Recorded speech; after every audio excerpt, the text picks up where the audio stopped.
Hello there, a very good morning and welcome to another edition of the Talk of the Town. Joining us this morning is parliamentarian from the Tamil National Alliance, President's Council, M.A. Sumanthiran.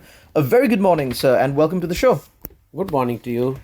Speaking of elections next year, there is an accusation, of course, or maybe a prediction that was brought out by the Jathika Janabalavege saying that the president now plans on abolishing the executive presidency in a move to somehow extend the period of parliament or extend the presidency and allow certain interim provisions to be brought in that will allow the current president to keep his power but abolish executive presidency nonetheless. What's your stance on this matter? And I know the TNA probably wouldn't have discussed this and decided it yet, but what do you think of these? What do you make of these?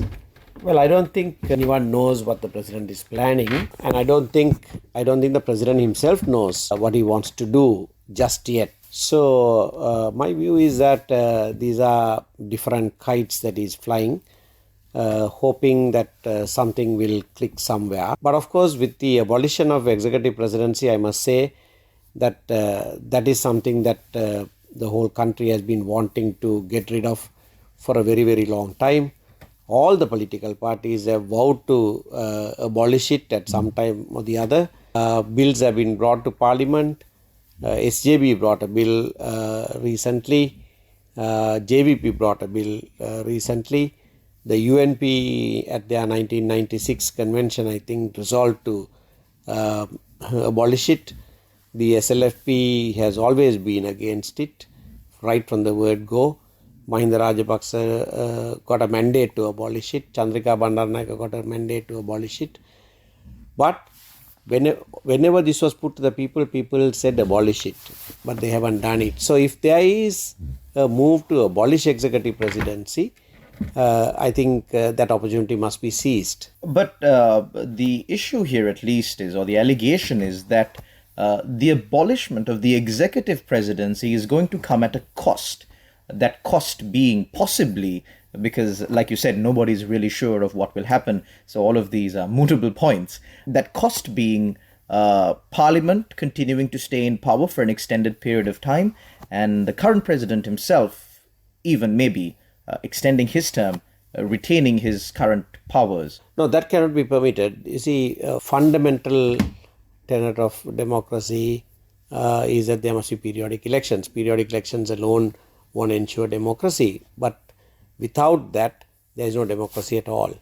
So, if there is any move to extend the term of parliament or the president's tenure, then that cannot be supported. That's something that everybody must oppose. So, I would say if that is tied up to the abolition of the executive presidency, then perhaps the abolition of the executive presidency will have to wait another day. Now, next year, at least constitutionally, there is a presidential election that should be held. Nominations need to be called somewhere around June, July, subject to correction, of course. The TNA support, where does it lie? Well, we haven't discussed it. I don't think we'll discuss it in the near future. In any case, things are so fluid. We don't know who's actually going to run, what formation there are going to be. So all that is up in the air. We'll have to wait and see what happens. So you're saying that there is a chance that the TNA support might even go the way of the current president?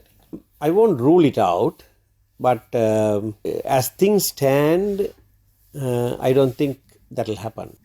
I believe there were several discussions with the president in which the TNA called for the implementation of the 13th Amendment. I believe there were certain promises made that this will be done before Independence Day. That fell on the 4th of February, quite some time ago. Any progress, update on that? No, nothing whatsoever. Even when the president said he'll do that, we publicly expressed our skepticism over that. But nevertheless, we went for all of the discussions, participated in all the meetings that he convened, just so that we are not accused of not cooperating in that enterprise. But we knew that that was not going to happen, and as we thought, it did not happen. Now, this is where the president has lost the support of the Tamil people, because even if some thought that he was, going to do something about this, now they are all convinced that this was just a charade, and he had no intention of doing it at all. But quickly, because we're at the final few minutes of the show, the last statement, I believe, at the last meeting, the president accused the TNA of not coming to a compromise, or those who attended the meeting. What's your stance on that? No, that was when we said you must hold provincial council elections. He was trying to appoint an interim committee or something like that. We said, no, you can't do that. You have to hold the elections. Then he said you must either have 13th Amendment fully implemented or have elections. You can't have both, he said. Now that we can't quite understand how he was able to say that.